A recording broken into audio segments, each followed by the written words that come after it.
आज सकाळी म्हातोबाच्या आळंदी तालुका हवेली येथे माझं एका दशक्रियेच्या निमित्ताने प्रवचन होते।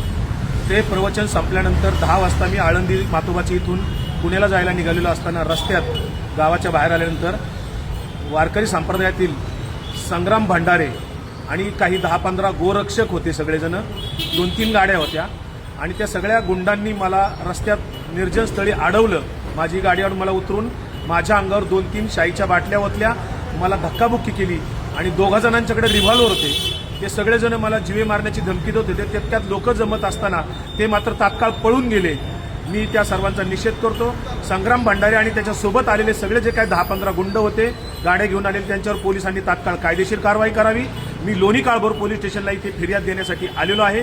जोपर्यंत त्यांना सर्वांना अटक होत नाही तोपर्यंत लोणी काळभोर पोलीस स्टेशन येथे माझा सत्याग्रह सुरू राहणार आहे।